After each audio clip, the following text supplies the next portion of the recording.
بسم الله الرحمن الرحيم والصلاة والسلام على أشرف المرسلين. Salam alaikum. Bonjour tout le monde.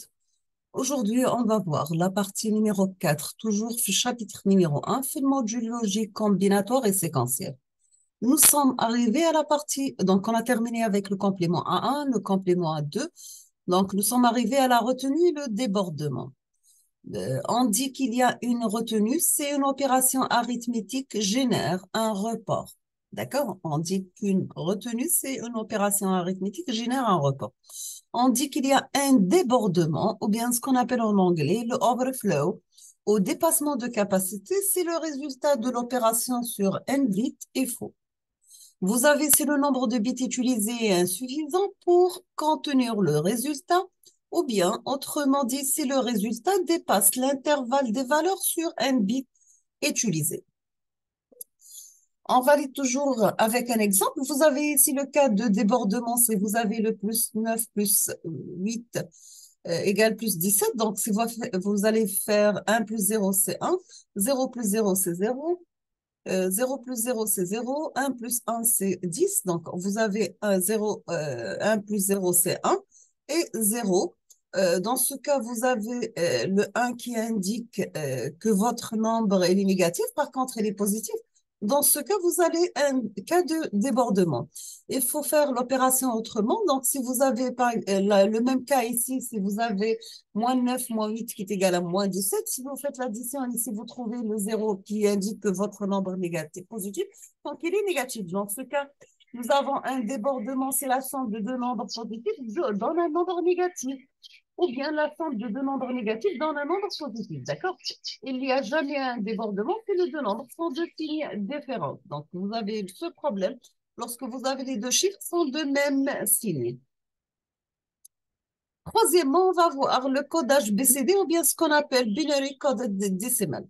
Donc, le principe consiste à faire des éclatements sur 4 bits et de remplacer chaque chiffre décimal par sa valeur binaire correspondante. Donc, vous avez le 0, son équivalent binaire sur 4 bits, c'est 4 fois 0. Le 1, voici son équivalent, c'est 3 fois 0, 1. Le 2, c'est 2 fois 0, 1, 0. Le 3, 2 fois 0, 1, 1. Le 4, 0, 1, 0. Le 5, 0, 1, 0, 1. Le 6, 0, 1, 1, 0. Le 7, 0, 3 fois 1. Le 8, 1 et 3 fois 0. Vous avez que les combinaisons supérieures à 9 sont interdites, bien sûr. On va prendre un exemple. Si vous avez le 1, son équivalent BCD, c'est 4 fois, 3 fois 0, 1. Le 2, son équivalent 2 fois 0, 1, 0. Le 9, 1, 2 fois 0, 1. Dans ce cas, 129, son équivalent en BCD, c'est ce chiffre, bien sûr. Pour 5, 6, 2, donc 5, son équivalent sur 4 bits, c'est 0, 1, 0, 1. 6, 0, 2 fois 1, 0. 2, 2, 2 fois 0, 1, 0. Donc, vous aurez son équivalent en BCD, cette valeur, tout simplement. Maintenant, on va voir un autre codage, ce qu'on appelle le codage Access 3. Donc, c'est le BCD plus 3. Donc, vous avez le décimal, c'est 0. Le BCD plus 3, ça sera 3. Son équivalent binaire, c'est 3. Le 1, ça sera BCD plus 3, c'est 4. Le 2, ça sera le 5. Le 3, ça sera le 6. Le 4, ça sera le 7. Le 5, c'est le 8. Le 6, c'est le 9. Le 7, c'est le 10. Et le 8, le 11. Le 9, ça sera le 10. Donc, vous avez le 1, on peut l'écrire le codage Access 3, 0, 1, donc c'est le 4. Le 2, c'est le 5. Le 9, c'est le 12. Maintenant, on va voir un autre codage, ce qu'on appelle le codage des caractères. Vous avez, si les caractères englobent les lettres alphabétiques, vous avez grand A, petit a, grand B, petit b, etc. Des chiffres et les autres symboles supérieurs, deux points, slash, etc. Donc, vous avez le codage le plus utilisé, c'est bien ce qu'on appelle le codage ASCII. ASCII, c'est bien, ça vient du mot American Standard Code for Information Interchange. Dans ce code, chaque caractère est représenté sur 8 bits et avec 8 bits, on peut avoir deux d'ordre 8 combinaisons possibles. Donc, ça sera 256 combinaisons. Et chaque combinaison représente un caractère Vous avez un exemple, le code 65. Voici son équivalent en binaire, correspond à la lettre grand A. Le code 97, voici son équivalent en binaire, correspond à le caractère petit a. Vous avez le code 58, son équivalent binaire, c'est ce chiffre et correspond à la lettre 2 points. Actuellement, il existe un autre code sur 16 bits, s'appelle le code Unicode. Maintenant, pour le code icon, vous avez que le code icon regroupe les deux propriétés des codes BCD et Access 3 précédents. C'est un code décimal pondéré et auto-complémentaire. Vous avez que les poids des éléments binaires sont 2, 4, 2, 1. La différence entre le code icon et le code BCD, c'est le poids du premier bit à gauche. Donc, il valait 8 en BCD alors qu'il vaut 2 en code icon. Voici le tableau de conversation. Donc, vous avez le décimal 0, son équivalent icon, c'est le code icon, etc. Voici un exemple de codage en code icon. Donc, le 1 devient 3 fois 0, 1. Le 9, 4 fois 1. Le 8, 3 fois 1, 0. Le 2, 2, 0, 1, 0 en icon.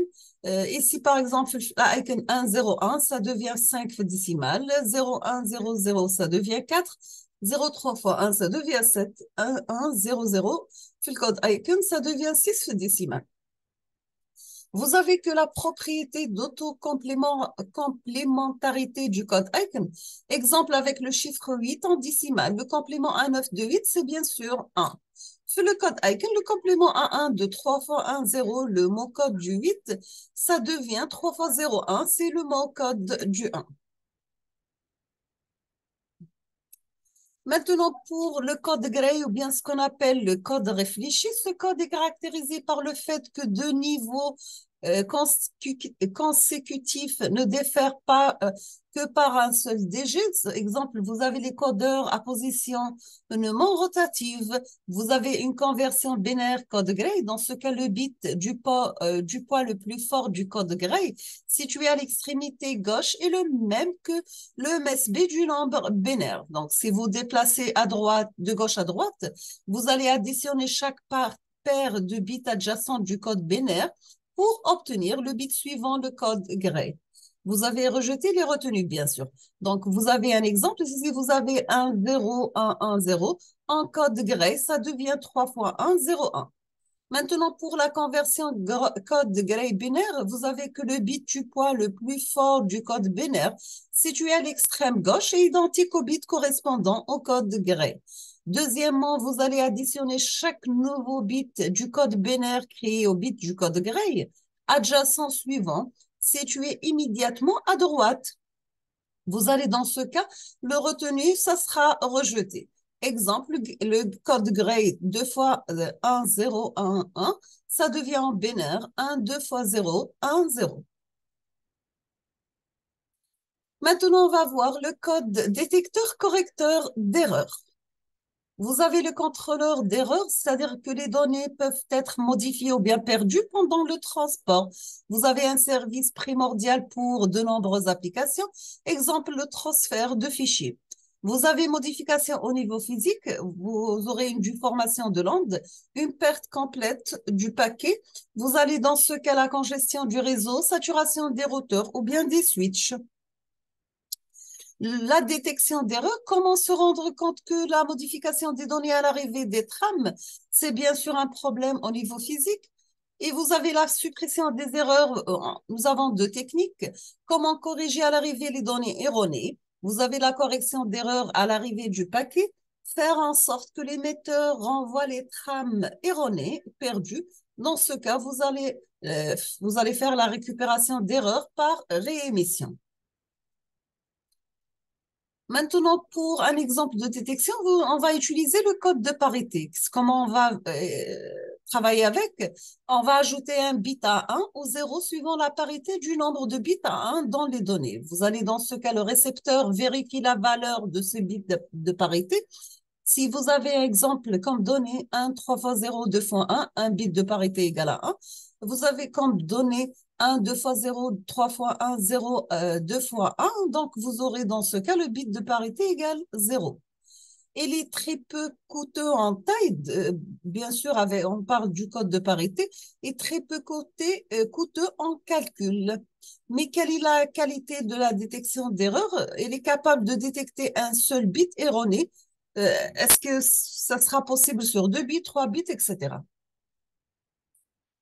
Maintenant, on passe au code correcteur de Hamming. Quelle est sa priorité et nécessite le nombre minimal de bits de contrôle pour corriger une erreur? Si vous avez M, le nombre de bits, et R, le nombre de bits de contrôle, il faut vérifier la condition suivante. Dans ce cas, vous allez M plus R plus 1 doit être inférieur ou égal à 2 d'ordre R. Pour M égale à 1, vous allez R égale à 2, jusqu'à M égale à 4, R égale à 3, et jusqu'à M égale à 11, R égale à 4, etc. Elle est utilisable pour n'importe quelle taille de données. Vous avez les bits de contrôle sans les bits du numéro égal à une puissance de 2. Voici les bits de contrôle. Donc, vous avez le 1, le 8, le 2 et le 4. Pour le code correcteur de Hamming, vous avez les bits de données qui servent au calcul d'un bit de contrôle de numéro X sans celle que X apparaît dans la décomposition en puissance de 2 et leur numéro. Par exemple, vous avez le 7 qui est égal à 1 plus 2 plus 4. Donc, 7 apparaît dans le calcul de 1, de 2 et de 4. Vous avez 1 calculé de telle façon que 1, 3, 4, 5, 1, 3, 5, 7, 9, 11 parité pair, ou bien deuxièmement calculé de telle façon que vous aurez dans ce cas 2, 3, 6, 7, 10, 11 parité pair toujours. Quatrièmement, calculé de telle façon que 4, 5, 6, 7, 12, on aura une parité paire. Vous avez que les bits de contrôle permettent de détecter l'existence de l'erreur et déterminer sa position, bien sûr.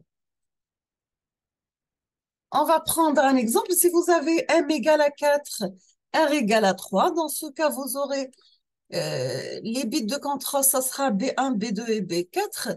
Et le reste, ça sera votre chiffre qui contient les valeurs A0, A1 et A2 et A3. Donc, dans ce cas, on vous demande de déterminer le code de Hamming de 5.